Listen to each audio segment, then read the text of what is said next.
Hi hello welcome to స్వతంత్ర TV. Content ఉంటే cutout చాలని సామెత తరహాలో సినిమాలో దమ్ముంటే అసలు హీరో ఎవరైతే ఏంటి కొత్త వాళ్ళైతే ఏంటి అనేది చాలామందిలో ఉంది. కొత్త కంటెంట్ తీసుకుని 11 మంది కొత్త వాళ్ళని హీరోలుగా పెట్టి 4 కొత్త వాళ్ళని హీరోయిన్స్గా పరిచయం చేస్తూ తీసిన సినిమాయే కమిటీ కుర్రాళ్ళు. ఆగస్టు 9 రిలీజ్ అనే ఈ సినిమా కలెక్షన్ల పరంగా దూసుకెళ్తుంది. ఈ సినిమా డైరెక్టర్ యదువంశీ గారు ప్రస్తుతం మనతో పాటు ఉన్నారు. ఆయన అడిగి మరిన్ని విశేషాలు తెలుసుకుందాం. హాయ్ అండి. Hello sir. Hello hi. First of all congratulations. చిన్న సినిమాతో పెద్ద హిట్ అందుకోబోతున్నారు. ఇప్పటికే 11,000-12 కోట్లు వచ్చింది ఇప్పటికే. ఎలా అంటే ఈ స్క్రిప్ట్ ఎలా స్టార్ట్ అయింది ఏంటండి? అది ఒక 2020లో స్టార్ట్ అయిందండి. అప్పటి నుంచి అంటే లైక్ ఏదైనా మంచి కథ రాసుకుందాం అనుకున్న టైంలో నాకు ఐడియాని వెంటనే పేపర్ మీద పెట్టడం జస్ట్ ఆ ఫ్లోలో ఒక అంటే ఈ కథలో చాలా సున్నితమైన అంశాలను కూడా చాలా సాఫీగా చూపించారు. ఒకటి రిజర్వేషన్స్, ఇంకోటి క్యాస్ట్, ఇంకోటి ఎలక్షన్స్లో డబ్బులు పంచడం. ఈ పాయింట్స్ని తీసుకొని స్టోరీ డెవలప్ చేసుకోవాలని మీకు ఎందుకు అనిపించింది? అంటే ఇది ఒక లైఫ్ ఎక్స్పీరియన్స్ని తెద్దాం అనుకున్నా. అంటే నా 30 ఏళ్ళ జీవితంలో నా 25 ఏళ్ళ నా ఊహలో నేనేమేమి చూశానో అది కథలో పెట్టాలనుకున్నా. అదే పెట్టాను. దాంట్లో రిజర్వేషన్ అనే అంశం ఉంది, క్యాస్ట్ ఉన్నది, ఫ్రెండ్షిప్ ఉంది, ప్రేమలు ఉన్నాయి, నాటినెస్ ఉంది, జాతరలు ఉన్నాయి, గొడవలు ఉన్నాయి, ఎమోషన్స్ ఉన్నాయి, ఎలక్షన్స్ ఉన్నాయి. నేను చూసిన జీవితమే సినిమా. అలా ప్రతి కుర్రోడు అనుభవించేది, చూసేది అలాంటి కథ అనమాట. అందుకనే దాన్ని అన్ని అంశాలు ఉన్నాయి ఇంక దాంట్లో. అంటే మీరు రాసుకున్నప్పుడే 11 మంది హీరోలు అని అనుకున్నారా? అది రాస్తూ వస్తున్నప్పుడు అలా పెద్దగా అయిందా?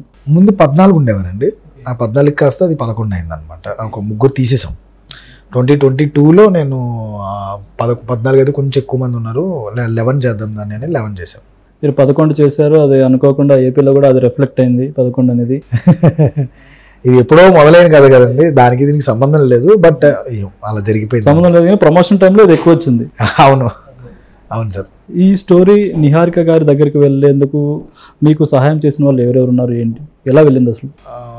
ఫస్ట్ నేను దీపక్ సరోజ్ అని ఒక హీరో, సిద్ధార్థ రాయ్ హీరో అనమాట. అతను నేను ట్రావెల్తో మా ఇప్పుడు కో ప్రొడ్యూసర్ ఫనీ అడపాక గారు ఆయనతో ట్రావెల్ చేస్తున్నాం అనమాట. అప్పుడే స్టార్ట్ అయింది ప్రొడక్షన్. చేద్దాం ఇంకా దిగుదాం అనుకున్న టైంలో మాకు ఇంకా పెద్ద సపోర్ట్ కావాలి, సరిపోదు.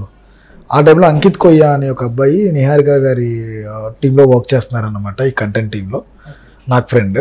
అతనేమో నిహారిక గారికి చెప్పడం, ఇటు ఫనీ గారు నాకు బాగా తెలియడం, వీళ్ళిద్దరికీ కామన్ నాగబాబు గారు ఇతను ఆయన ఫ్రెండ్ అనమాట. అంటే క్లోజ్ అసోసియేట్. ఆయన ఫనీ గారు మా ప్రొడ్యూసర్. ఆయన సినిమా చేస్తారని ఇటు నిహారిక గారు కూడా కథ నచ్చడం, వీళ్ళిద్దరికీ నచ్చడంతో అసలు ఇంటి కథ నాగబాబు గారు వినడం, స్ట్రైట్ అవే చేయాలి ఈ సినిమా, మంచి సినిమా అని చెప్పి నాగబాబు గారు పుష్ చేయడం. అప్పుడు ఫనీ గారు నిహారిక గారు కలిసి అలా స్టార్ట్ అయింది ఇమీడియట్గా. ఓకే. నిహారిక గారి దగ్గరికి వెళ్ళి ఆమెకు చెప్పినప్పుడు, కథ విన్నప్పుడు ఆమె ఫస్ట్ రియాక్షన్ ఏంటండి? నచ్చేసిందండి ఆవిడ. ఫస్ట్ నేరేషన్ మేము ఒకసారి నేరేషన్ ఇచ్చాను నేను. నచ్చేసింది. ఇమీడియట్గా చేద్దామన్నారు. తర్వాత స్టోరీ సిట్టింగ్స్ మళ్ళీ ఏమన్నా ఉన్నాయేమో చేంజెస్ అన్నీ చూసుకుని వన్స్ ఆవిడ లాక్ అన్న తర్వాత ఇంకా లాక్ అయిపోయింది. ఇంకా మళ్ళీ దాని గురించి పట్టించుకున్నాం. ఇంకా డైరెక్ట్ నాకు వదిలేరు. ఇంకా నిహారిక గారి దగ్గరికి వెళ్ళడం వల్ల ఇది ఇంత పెద్ద సక్సెస్ అయింది అనుకోవచ్చు. అదేనండి కారణం. ఇంకా అంతకు మించి ఇంకా పెద్ద సక్సెస్ ఇంతకంటే బయట ఎక్కడ చేసినా కానీ నేను ఈ టైప్ ఆఫ్ ట్రీట్మెంట్ కానీ, ఈ టైప్ ఆఫ్ అప్రోచ్ కానీ, అసలు మేకింగ్ ఈ లెవెల్లో కానీ, జనాలకి తెలిసే విధానం కానీ అసలు if not Niharika it wouldn't happen. Me friend Ankit కొయ్య ప్రీ రిలీజ్ ఈవెంట్లో మాట్లాడుతూ చాలా ఎమోషనల్ అయ్యారు. ఈ సినిమా హిట్ అవ్వాల్సిందే, హిట్ చేయాల్సిందే అన్నారు. అది ఏంటండి అసలు మీ ఇద్దరి మధ్య ఉన్న బాండింగ్ ఏంటి? మేమందరం మంచి ఫ్రెండ్స్ అండి. చాలా అంటే సినిమా కోసం వచ్చిన వాళ్ళందరం. అంకిత్కి ఎంత ప్రేమో నాకు దీపక్ ఇంకా బాగా క్లోజ్ అనమాట. వీళ్ళిద్దరూ ఫ్రెండ్స్, వాళ్ళిద్దరూ బాగా క్లోజ్ ఫ్రెండ్స్. సో మేము ముగ్గురం చాలా బాగా ట్రావెల్ అవ్వడంతో ఆ బాండింగ్ మాకు సినిమాకి బాగా ఉపయోగపడింది. ఈ సినిమా ఈరోజు బయటికి రావడానికి కారణం వాళ్ళిద్దరికీ ఇస్తాను. మొదటి దీపక్కి, అంకిత్కి, ఇద్దరికి కూడా నేను ఈరోజు ఇక్కడ కొరకు కూర్చుని సక్సెస్ కొట్టానంటే అది మెయిన్ నేను దీపక్ అండ్ అంకిత్ అనమాట. సో వాళ్ళ ఆనందాన్ని వాళ్ళు వ్యక్తపరిచారు. స్టేజ్ మీద అంకిత్ వ్యక్తపరిచాడు, దీపక్ నాకు పర్సనల్గా వ్యక్తపరిచాడు, అంతే. అంకిత్ మీకు ఫ్రెండ్ అంటున్నారు. ఈ సినిమాలో 11 మంది హీరోలు ఉన్నారు. అంకిత్ని ఏ రోల్కి కూడా తీసుకోవాలని మీకు అనిపించలేదా? అలాగే ఇప్పుడు అనుకోలేదండి. సినిమాకి ఏం అవసరమో అది అతనికి తెలుసు, నాకు తెలుసు. సో అతను వేరే సినిమాలు చేసినా నాకు కొంచెం ఫ్రెష్నెస్ కావాలి. సో ఎప్పుడు అలాంటి ఏం అనుకోలేదు మేము. ఇప్పుడు ఇన్ ఫ్యూచర్ మేము ఏమన్నా ప్లాన్ చేసుకుంటాం. ఏమన్నా ఉన్నాయా లైనప్లో? దీపక్తో ఉందండి. దీపక్తో ఉంది, అది ఫ్యూచర్లో మేబీ చేయొచ్చు. అంకిత్తో ఇంకా డిస్కషన్ జరగలేదు కానీ డెఫినెట్లీ మంచి పర్ఫార్మర్ కాబట్టి డెఫినెట్లీ పనిచేస్తానని ఏంటి అనేది చూడండి. ఈ సినిమాలో 11 మంది హీరోలు ఉన్నారు, అందులో అందరూ కొత్త వాళ్ళే, అవి ఎక్స్పెక్ట్ ఆయన ప్రసాద్ బెహ్రా గారు తప్ప. ఆయన్ని తీసుకోవాలని ఎందుకు అనిపించింది?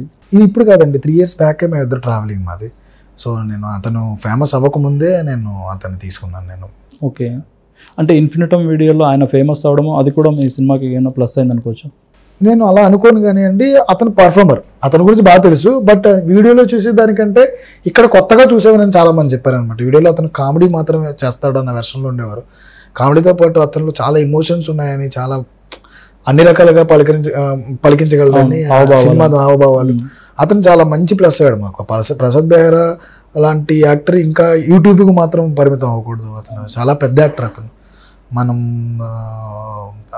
అంటే సునీల్ గారు, సత్య గారు, వెన్నెల కిషోర్ అలాంటి కేటగిరీల్లో చూడవలసిన మంచి యాక్టర్ అనమాట.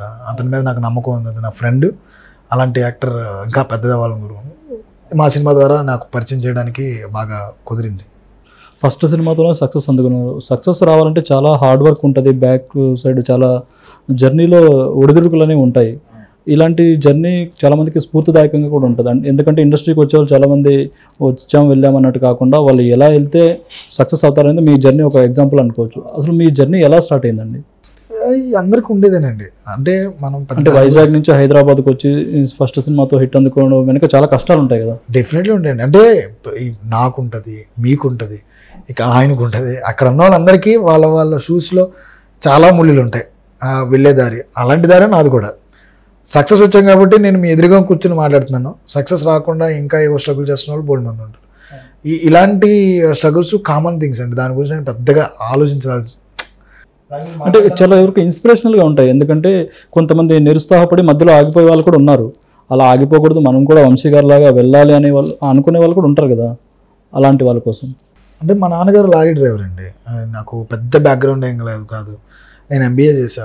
ఆ తర్వాత నన్ను బాగా చదివించారు. ఇక్కడికి వచ్చిన తర్వాత జాబ్ చేసి విప్రోలో కొన్నాళ్ళకి మానేసి సినిమా అనుకుని వచ్చేసా.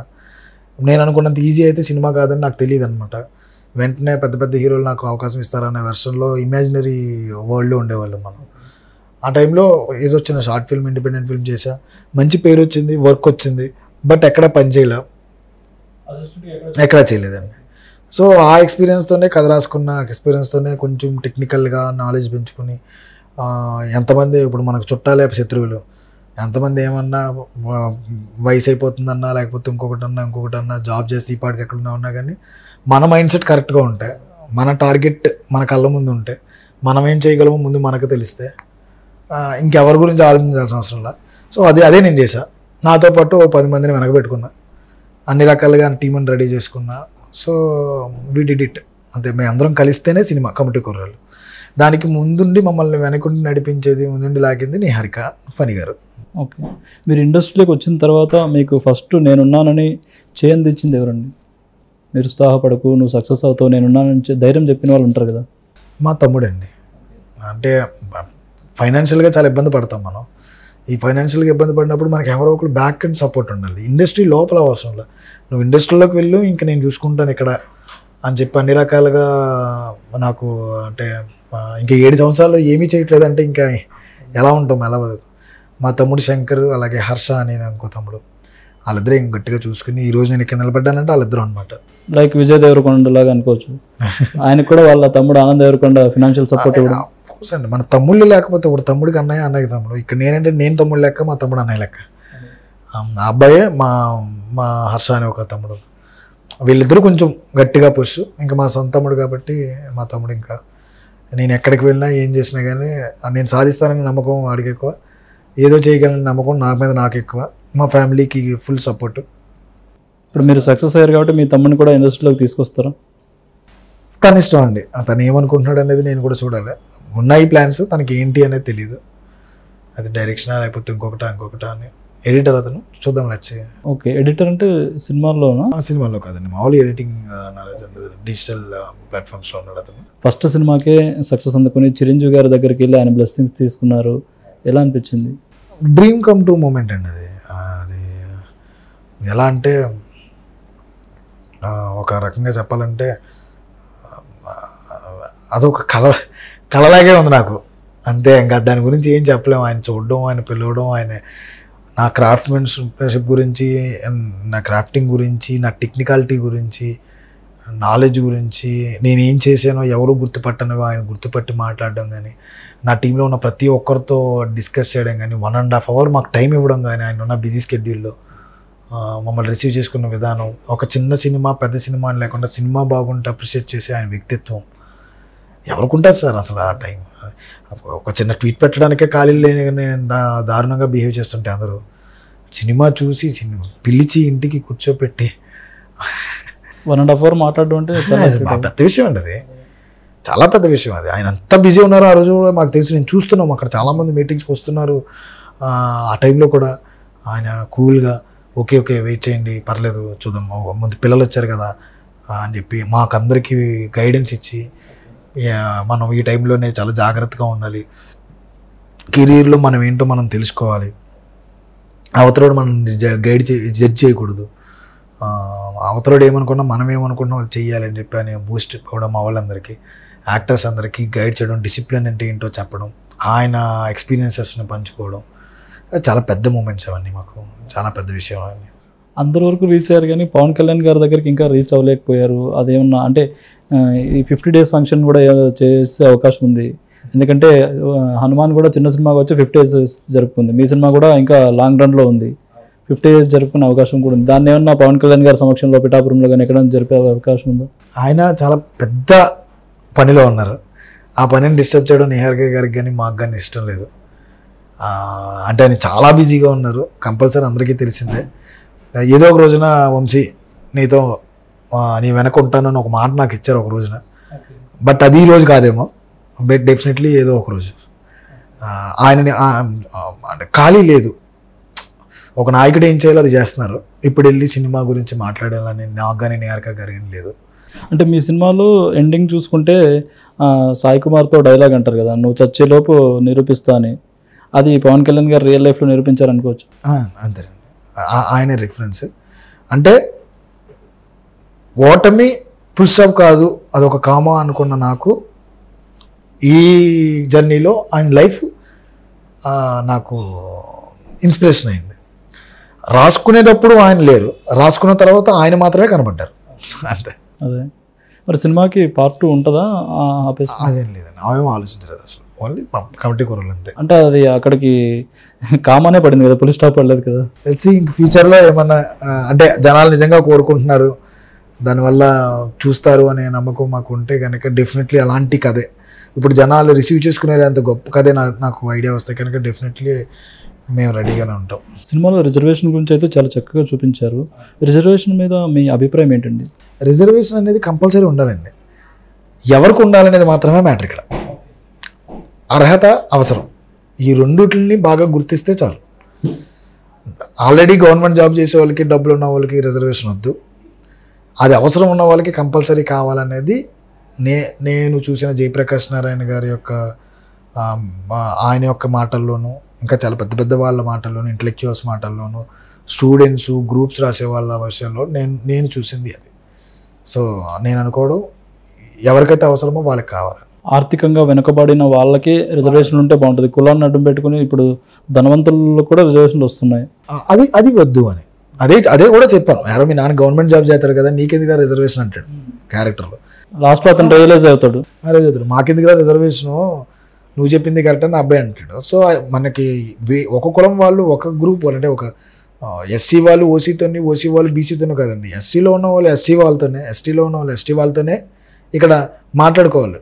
వాళ్ళలోనే ఎవరికి ఉండే రిజర్వేషన్ వాళ్ళకి ఉండాలి, అందరికీ కావాలి రిజర్వేషన్. కానీ ఎవరికి కావాలనేది ఆ గ్రూప్ వాళ్ళు నిర్ణయించి, నిజంగా డబ్బులు ఉన్న వాళ్ళకి ఆ రిజర్వేషన్ తీసేస్తే, నిజంగా గవర్నమెంట్ జాబ్ చేసే వాళ్ళకి ఆ రిజర్వేషన్ తీసేస్తే, నిజంగా అవసరమైన వాళ్ళకి, ఇంకా వాళ్ళకి పాపం చాలా దారుణమైన పరిస్థితుల్లో ఉన్న కుటుంబాలు చాలా ఉన్నాయి. చదువుకోవడానికి ఇబ్బంది ఉండి అలా చదువుకుంటూ అరకొర మార్కులు వచ్చినా కానీ ఏదో సాధిద్దాం అనుకున్న వాళ్ళు ఉన్నవాళ్ళు చాలామంది. అలాంటి వాళ్ళకి వచ్చినా కానీ దానివల్ల ఉపయోగం ఉంటుంది నా ఉద్దేశం. దీని మీద ఏదైనా ఫుల్ ప్లెజ్డ్ స్క్రిప్ట్ రాసి మంచి సినిమా ఏదైనా ప్లాన్ చేస్తున్నారు? ఆలోచన లేదండి, నేను చెప్పాల్సింది చెప్పాను, అర్థమవ్వాల్సింది అర్థమైంది. దీని గురించి లాగాలని లేదు నాకు. జస్ట్ నా లైఫ్లో చూసిన ఒక ఇన్సిడెంట్, ఆ ఇన్సిడెంట్ ద్వారా జనాలకి కుర్రోళ్ళలో కాన్ఫ్లిక్ట్ వస్తే ఎలా ఉంటుందని పట్టుకున్నాను అంతే. అది సినిమా కాదు. అలాంటి ఆలోచన అయితే లేదు ఇప్పుడు. రిజర్వేషన్ గురించి అంత లాగి చెయ్యాలి అనేది అంటే తమిళంలో చూసుకుంటే పారంజిత్ ఇలాంటివి తీస్తుంటారు ఎక్కువ. అదే అలా ఆయన ఇన్ఫ్లుయెన్స్ ఏమైనా ఉందా మీ మీద? నేను అనుకున్న దానికి ఆయన అనుకున్న దానికి కంప్లీట్ రివర్స్ అండి.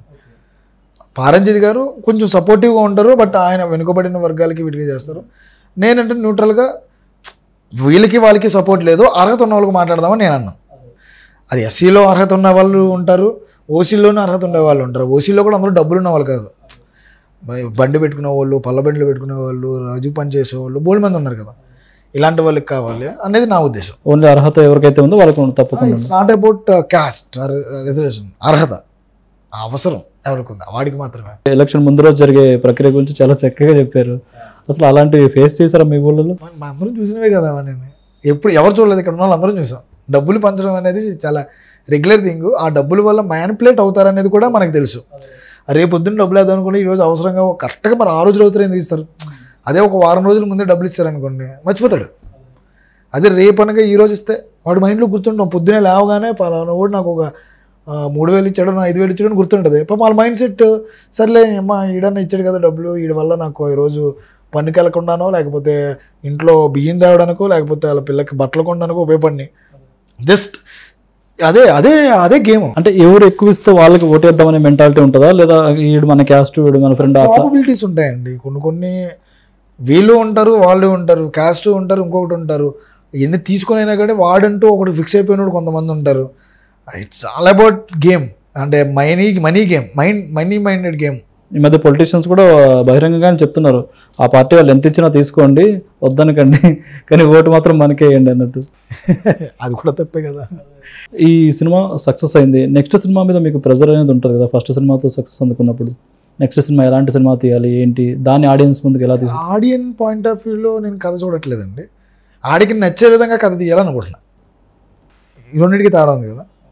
వాళ్ళు ఏం ఎక్స్పెక్ట్ చేస్తున్నారనేది కాకుండా నేను చేసేది వాళ్ళకి నచ్చే విధంగా తీయడం మీద నేను ఎక్కువ కాన్సన్ట్రేట్ చేద్దాం అనుకుంటున్నా. ఏదో హడాడు కాకుండా just I have some plans. అవి కొత్తగా తీద్దాం అనుకుంటున్నా. ఇప్పుడు జనాలు రిసీవ్ చేసుకుని నాకు ఇచ్చే వెల్కమ్ని కానీ, నా సినిమాకి ఇచ్చే లవ్ని కానీ నెక్స్ట్ సినిమా కూడా కంటిన్యూ అవుతుందని అనుకుంటున్నా. అలాంటి కథే పట్టుకున్నా. లెట్స్ సీ ఏం జరుగుద్ది. కథ ఆల్రెడీ లాక్ అయిందండి? లాక్ అవ్వలేదండి. నా మైండ్లో నేను రైటింగ్ లాక్ స్క్రిప్ట్ అయింది. బట్ ఎవరికి చెప్పాలనేది ఫ్యూచర్ మేబీ డిసైడ్ చేస్తుంది, మేబీ సూన్. అంటే ఇప్పుడు కథలో కొత్తదనం ఉంటేనే చిన్న సినిమాలు పెద్ద సినిమాలు అవుతున్నాయి, కొత్తదనం లేకపోవడం వల్ల పెద్ద హీరోలు చేసే సినిమాలు కూడా చిన్న సినిమాలుగా మారిపోతున్నాయి. అది మీరు ఎంతవరకు నెక్స్ట్ సినిమా మీద చూపించబోతున్నారు? ఇట్స్ ఆల్ అబౌట్ కంటెంట్ అండి. పెద్ద హీరో పెద్ద సినిమా, చిన్న హీరో చిన్న సినిమా, ఈ లేదు సినిమా. ఈ సినిమాలో కంటెంట్ ఉంటే అవును ఏదైనా ఇట్టే. కంటెంట్లో దమ్ముంటే చిన్నది చిన్నది పెద్దది. ఇప్పుడు చిన్న పెద్ద అసలు లేదు సార్. బడ్జెట్లోనే తేడా ఉంటుంది. ఎగ్జాక్ట్లీ. Control all delete. చిన్న పెద్ద డిలీట్ చేసి సినిమా. అదే ఈ సినిమా కంటెంట్ ఉంటే హిట్. కమర్షియల్గా ఉన్నా కూడా హిట్టే. బట్ ఆ కమర్షియాలిటీలో కూడా కంటెంట్ ఉండొచ్చు. దాన్ని మనం పట్టగా చూపించుకుంటే సక్సెస్ అవుతుంది. వాళ్ళు ఫెయిల్ అయ్యారు, వీళ్ళు ఫెయిల్ అయ్యారు, నాకు అంత మైండ్ లేదు, నాకు అర్హత కూడా లేదు ఇప్పుడు మాట్లాడడానికి. నేను ఫస్ట్ ఒక సినిమా చేశాను, నా సినిమా జనాలకు నచ్చింది. దానికి ఏం చేయాలి, నెక్స్ట్ సినిమాకి నేనేం పని చేయాలి, దాని మీద మాత్రమే కాన్సన్ట్రేట్ చేద్దాం అనుకోండి. మిగతా సినిమాల గురించి ఐ డోంట్ నో. నెక్స్ట్ కూడా కొత్త వాళ్ళతో చేస్తారా, ఏదన్నా కొంచెం ఎస్టాబ్లిష్డ్ హీరో అనుకున్నా? ఎస్టాబ్లిష్డ్ హీరోనండి, బట్ కొత్త వాళ్ళకి దాంట్లో చాలామందికి ఛాన్స్ ఉంది. వర్కింగ్ ఆన్ స్క్రిప్ట్ అనమాట. లెట్స్ సీ ఏం జరుగుతుంది అనేది ఫ్యూచర్. ఓకే, ఏ బ్యానర్లో చేయబోతున్నారు? నెక్స్ట్ నిహారిక గారితో ఉంటుందా, వేరే కొత్త బ్యానర్ వాళ్ళు వెళ్తున్నారా? 2-3 బ్యానర్స్ ఉన్నాయండి, కానీ ఫస్ట్ నిహారిక గారికి చెప్పిన తర్వాత ఆ తర్వాత బయటికి వెళ్తాను. ఎందుకంటే వాళ్ళే నాకు అన్నం పెట్టింది, నిహారిక గారు, ఫనీ గారు. సో ఫస్ట్ వాళ్ళకి చెప్పిన తర్వాతే నేను బయటికి వెళ్తాను అనమాట. ఇఫ్ వాళ్ళ టర్మ్స్ లేకపోతే కదా నేను బయటికి వెళ్తాను. ఈ సినిమా లాంగ్ రన్లో ఆడుతుంది. ఇది ఓటీటీలోకి ఎప్పుడు రావచ్చు? ఓటీటీ ఏమన్నా ఇది రైట్స్ ఏమైనా అమ్ముడిపోయాయా? డిస్కషన్స్ అవుతున్నాయండి యాక్చువల్లీ. బట్ మిగతా సినిమాలన్నీ అబ్జర్వ్ చేశారంటే మీరు, ఈరోజు ఓటీటీ మనల్ని బాగా శాసించేసి వాళ్ళు ఎప్పుడు చెప్తే అప్పుడు రిలీజ్ చేసి ఇలాంటి దారుణమైన పరిస్థితుల్లో మనం ఉన్నాం. దానికి వ్యతిరేకంగా మా నిహారిక గారు వెళ్ళారు. అంటే ఓటీటీని అమ్మడానికి రెడీగా లేరు ఆవిడ, అమ్మలేదు కూడా. సినిమా 3rd వీక్ రన్ అయిన తర్వాత మాత్రమే నేను నమ్ముతానని కూర్చున్నారు. ఆవిడ ధైర్యాన్ని మెచ్చుకోవాలి ఇప్పుడు యాజ్ ఎ ప్రొడ్యూసర్గా. అదే డెబ్యూట్ ప్రొడ్యూసర్. ఒక కొత్త ఆవిడ నిర్ణయం మిగతా ప్రొడక్షన్స్ అన్నిటికీ కూడా ఒక ఇన్స్పిరేషన్ అవుతుందని నేను అనుకుంటున్నాను. కంటెంట్ నిజంగా నవ్వుతుంది. ఏ సినిమా అయినా పేపర్ మీద సినిమా తీయాలనుకున్న హిట్ అనేది ఇస్తారు. నిజంగా మన దగ్గర అంత నమ్మకం ఉండి మనం చేయగలిగితే కనుక ఓటీటీకి అమ్మి 10 రోజుల్లో సినిమా వస్తుందని ఆడియన్కి ఆల్రెడీ చెప్పేస్తుంటే థియేటర్కి ఎవడు వస్తున్నాడు సార్? అవును, దిల్ రాజు గారు కూడా మొన్న కామెంట్ చేశారు, ప్రేక్షకులు థియేటర్కి రాకుండా మేమే చెడగొడుతున్నాము అన్నట్టు. దిల్ రాజు గారే చెప్పారు, మేమంతా పిల్లలు అంటే వాళ్ళకి తెలుసు సార్, వాళ్ళకి ఏం కరెక్ట్ ఏం రాంగ్ అన్నది ప్రొడ్యూసర్స్కి తెలుసు సార్. కాకపోతే కొన్ని చోట్ల నలిగిపోతున్నారు అందరూ పాపం. నాకు తెలిసిన వరకు కష్టం ఎవరికైనా ఉంది, బాధ ఎవరికైనా ఉందంటే క్రియేటివ్ సైడ్ ఉన్న మాకు కాదు, నిజం చెప్పాలంటే ఒక ప్రొడ్యూసరే నలిగిపోతున్నాడు అన్ని చోట్ల.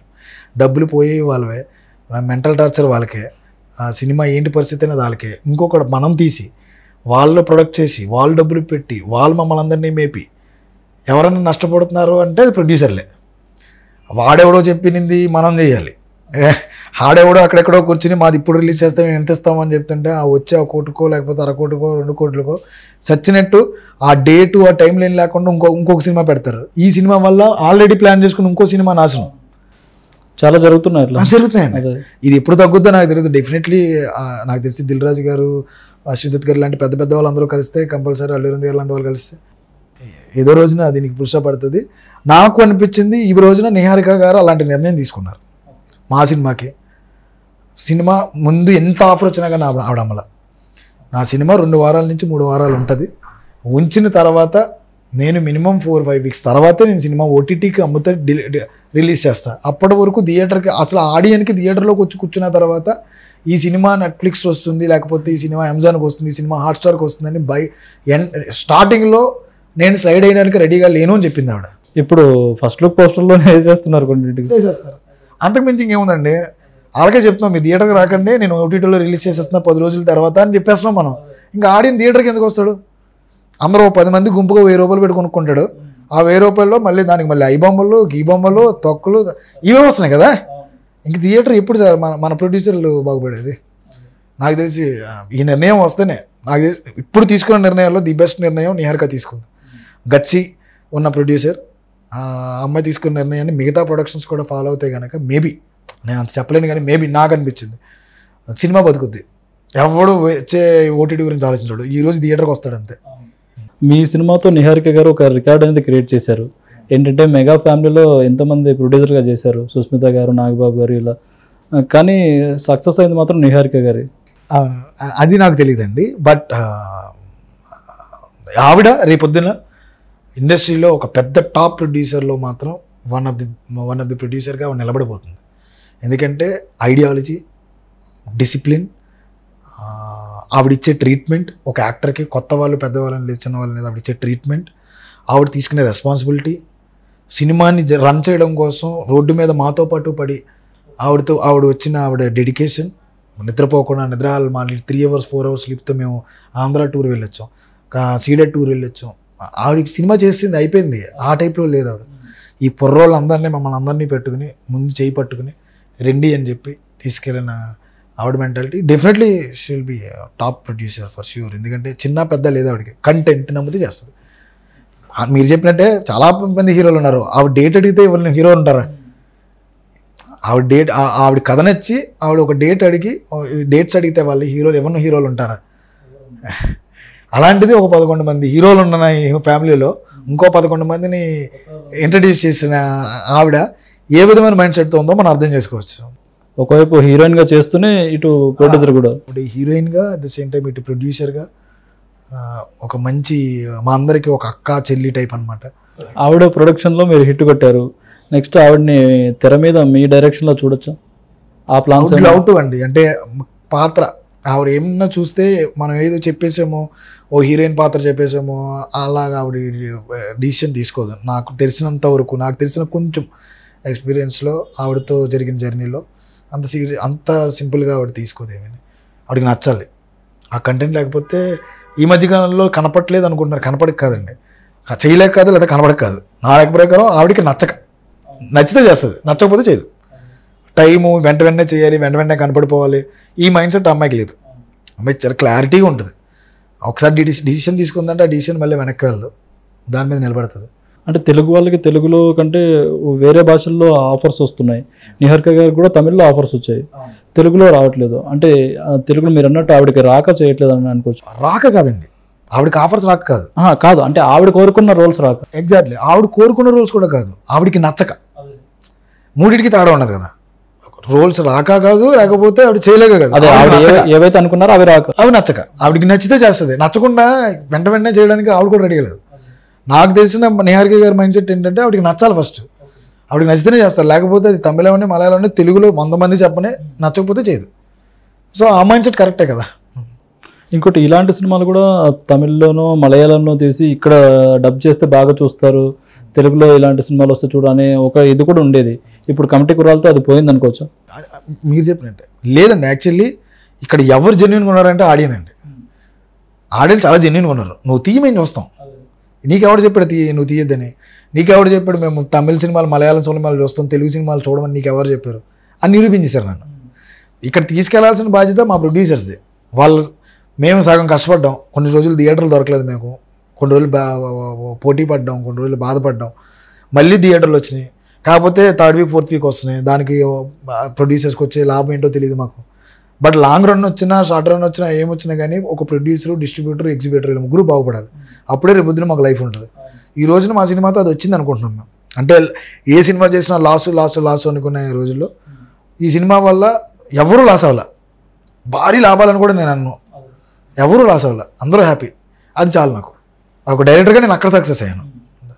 ఈ సినిమాకి బడ్జెట్ ఎంత అయ్యుండొచ్చండి? మేబీ ఐ డోంట్ నో, పూర్తి డీటెయిల్స్ నాకు తెలియదు. ఇప్పుడైతే బ్రేక్ ఈవెన్ అయితే అయిపోయింది. అంటే థియేటర్స్ కమ్మినవి బ్రేక్ ఈవెన్ కానీ మిగతావి కానీ ప్రొడ్యూసర్ కూడా హ్యాపీ అని చెప్పారు నాకు. నేను ఇప్పుడు మనీ గురించి అడగలేదు ఎంత అయింది ఏంటి అని. But I know one point, but అది మేబీ కరెక్ట్ రాంగ్ కాదు కదా, I'm not the right person to like this. మీరు నిహారిక గారికి ఈ స్టోరీ చెప్పేదాకా ఆమెకి కమిటీ కుర్రాళ్ళు అనే పదమే అంటే ఏంటో తెలియదని అన్నారు. ఆ టైటిల్ ఫస్ట్ ఇదే పెట్టారా, వేరే ఏదైనా పెట్టి మార్చారా? ఎప్పటి నుంచో ఇదే, 3 years నుంచి ఇదే టైటిల్. ఇది నా జర్నీ మొత్తం. అంటే కమిటీ కుర్రాళ్ళు అంటే ఏంటండి? మా ఊళ్ళో వినాయక చవితి చేసినా, జాతర చేసినా, లేకపోతే ఒక ఫంక్షన్ చేసినా, ఓ పెళ్లి జరిగినా, ఊరేగింపు జరిగినా, ఒక జాతర జరిగినా, ఏది జరిగినా దానికి ఒక కుర్రోళ్ళ గ్యాంగ్ ఉంటుందండి. వాళ్ళు కబడ్డీ కుర్రోళ్ళు అంటారు. ఏ ఎదో పని చేసినా, ఏ మంచి పని చేసినా ఈ కుర్రోళ్ళే చేస్తారు. అదే కమిటీ కుర్రోళ్ళు. గోదావరి జిల్లాలో వీళ్ళు లేకుండా ఏది జరగదు, దాన్నే మేము కమిటీ కుర్రోళ్ళు అని పెట్టాం. ఆ జాతరది కూడా ఎపిసోడ్ కూడా చాలా బాగా చూపించారు. అవును సార్. అలాంటి జాతరలు ఇప్పుడు కూడా జరుగుతున్నాయి? జరుగుతున్నాయి.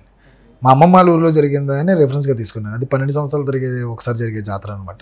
అంటే అలా ఏదైతే రక్తపు దీంతో వెళ్ళి ఎదురాకూడదు అలాంటివన్నీ ఉన్నాయి. బలిచేట అంటారు. ఆ రక్తపన్నాన్ని తీసుకెళ్ళి ఊరి నిండా జల్లుతారు, కొన్ని చోట్ల ఒక చోట ఊరు చుట్టూరు తిప్పుతారు. అవన్నీ ఒరిజినల్ విషయాలండి. ఇవన్నీ చాలా చోట్ల జరుగుతాయి. నాట్ ఓన్లీ మా అమ్మమ్మ వాళ్ళ ఊరు, చాగళ్ళు, వినాయక్ గారి ఊరు కానీ, వాడపల్లి, ఆ రకరకాల ప్లేస్లో రకరకాలుగా పిలుస్తారు. ఇటు కడప వైపు ఉంటాయి, కోబల్ అని ఒకటి ఉంటుంది, విజయవాడ సైడ్ ఉంటాయి, గుంటూరు సైడ్ ఉంటాయి, ఏలూరు సైడ్ ఉంటాయి. అలా ఎక్కడ అన్ని చోట్ల కొన్ని ఒక 20-30 గ్రామాలకి బలిచెట్ట అనే ప్రాసెస్ జరుగుతుంది. ఓకే. ఈ సినిమాలో ఓవరాల్గా మీకు బాగా ఎమోషనల్గా కనెక్ట్ అయిన సీన్ అంటే ఏం చెప్తారు? సీనా సార్? చాలా ఉన్నాయండి. బట్ ఏదైతే అతని కాలు మీద పడతాడో అది చాలా పీక్ సీన్ అనమాట. అది వాయిస్లో. ఇంకొకటి ప్రసాద్ బెహ్రా కూర్చొని మాట్లాడే సీన్ ఒకటి ఉంటుంది, ఫ్రెండ్స్ గురించి, వాళ్ళ గురించి, రీయూనియన్ సీన్. ఓకే. 11 మందిని హీరోస్ని పెట్టారు, కానీ హీరోయిన్స్ 4 ఎందుకు పెట్టారు? వాళ్ళకి లవ్ స్టోరీస్ అంతే, అంతకుమించి లేదు. అంటే ఎక్స్పాండ్ అయిపోతుంది స్టోరీ, ఎక్స్పాండ్ ఎక్కడ వరకు కావాలో అక్కడ వరకు చెప్పాలి. ఆ లవ్లు ఏంటి, ఆ క్యూట్నెస్ ఏంటి అని చెప్పడం కోసం, ఆ వరల్డ్కి నేను తీసుకెళ్ళడం కోసం మాత్రమే. మిగతా అంతా కూడా ఫ్రెండ్షిప్ బేస్డే కాబట్టి ఫ్రెండ్షిప్ మీద ఉంది అంతా.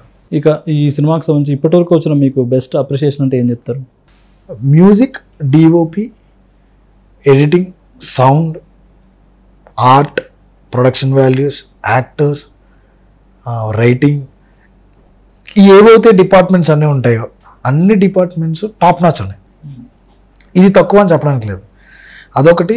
ఏ సినిమా అయినా సక్సెస్ అయితే ఓ డైరెక్టర్కి, హీరోకి, లేకపోతే ప్రొడ్యూసర్కి సూపర్ చేశారు, ఎరగదీశారు, కంగ్రాచులేషన్స్ చెప్తారు. బట్ మా సినిమాకి మాత్రం thank you so much for the cinema అని చెప్తారు. So that's the biggest success and చాలా పెద్ద అప్రిసియేషన్ మాకు. ఎందుకంటే ఏ డైరెక్టర్ అయినా కోరుకునేది అదే, thank you so much for the film అని. మ్యూజిక్ అన్నారు కాబట్టి అనుదీప్ గారు ఫస్ట్ మీ సినిమాకి కమిట్ అయ్యారా, తర్వాత హనుమాన్కి కమిట్ అయ్యారా? ముందు మా దగ్గర నుంచి పనిచేశారండి, తర్వాత మధ్యలో మేము లేట్ అయ్యామో హనుమాన్ జరిగింది. యాక్చువల్గా అయితే మీ సినిమాతోనే ఆయన మ్యూజిక్ డైరెక్టర్గా ఎంట్రీ ఇవ్వాల్సి ఉంది. అలా అని చెప్పలేను, కానీ మాది అసోసియేషన్ చాలా పెద్దది. ఎప్పటి నుంచో ఉంది 3 years నుంచి. ఆయన అసలు సినిమా ముందుకు వెళ్ళడానికి, సినిమా జనాలకు తెలియడానికి కారణమే అందీప్, ఆయన పాటలు. అని నా దృష్టిలో ఆయన, నాకు తెలిసి లైఫ్లో నేను ఇంకొకతో పనిచేయలేనేమో, ఎంత పెద్దలైనా పనిచేయలేను, నేను ఆయన మాత్రమే. ఈ జోడీ గురించి ఆయన స్టేజ్ మీద కూడా చెప్పారు, పెళ్లి చేసుకోవాలి. బెస్ట్ ఫ్రెండ్స్ అండి మీ ఇద్దరు. అలాంటి ఫ్రెండ్ దొరకడం అరుదు, అలాంటి టెక్నీషియన్ దొరకడం ఇంకా అరుదు. సో అలాంటి టెక్నీషియన్స్లో ఎవరు వదులుకోకూడదు కూడా. ఫస్ట్ డెడికేటెడ్, ఫుల్లీ డెడికేటెడ్, మనకి ఏం కావాలంటే అది కష్టపడి పనిచేసి మంచి మ్యూజిక్ వచ్చే వరకు ఎంతో కష్టపడతారు. ఈరోజు మాకు ఆల్బమ్ హిట్, ఈ పాట బాగాలేదని చెప్పడానికి లేదు, అలాంటి పెద్ద ఆల్బమ్ ఇచ్చాడు నాకు. ఫ్యూచర్లో కూడా నేను అతనితోనే పనిచేస్తాను కంపల్సరీ. అతను నా డిఓపి గారు, నా రాజమౌళి గారు, కీరవాణి గారు ఎలాగో అలా మేబీ అనుదీప్ అండ్ మా రాజు గారు మా DOP, sound design Sai Maninder, Pranay Naini art director, మా ఎడిటర్ అన్వర్ అలీ, విష్ణు అనే ఆర్ట్ డైరెక్టర్, ఇలా అందరం యంగ్ టాలెంట్. నాకు కావాల్సిన విధంగా నాకు అవుట్పుట్ ఇచ్చారు. It's all about comfort. ఒక డైరెక్టర్కి ఎవరు కంఫర్ట్ ఉంటారో అది మ్యాటర్ ఇక్కడ. నాకు వాళ్ళ కంఫర్ట్. మీకు ఇష్టమైన జోనర్స్ ఏంటండి? ఇప్పుడు సూపర్ హీరోస్ సినిమాస్ చాలా వస్తున్నాయి, అట్లా సూపర్ హీరోస్ సినిమాస్ ఏమన్నా చేయాలని ఉందా, లేక లవ్, రొమాంటిక్ ఇలాంటివి చేయాలందా? రియాలిటీకి దగ్గరగా ఉండే సినిమాలు చేయాలనుకుంటున్నాను అంతే. ఓకే.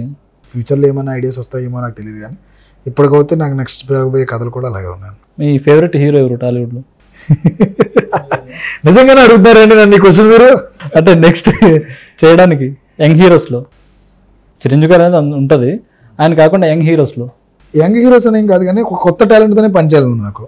దీపక్, అంకిత్, ఇంకా కొత్త హీరోస్, కొత్త యాక్టర్స్, అప్కమింగ్ బడ్డింగ్ యాక్టర్స్తో పనిచేయాలని ఉంది. ఓకే, థ్యాంక్ యూ అండి. మీ డ్రీమ్స్ అన్ని నెరవేరాలి, మీ నెక్స్ట్ సినిమా కూడా దీన్ని మించిన హిట్ అవ్వాలి. Thank you sir. Wish you all the best. Thank you so much. Thank you అండి. చూసారు కదా, ఇది ఇవాళ ఇంటర్వ్యూ. నెక్స్ట్ ఇంటర్వ్యూలో మళ్ళీ కలుద్దాం. అంతవరకు చూస్తున్నానండి స్వతంత్ర టీవీ.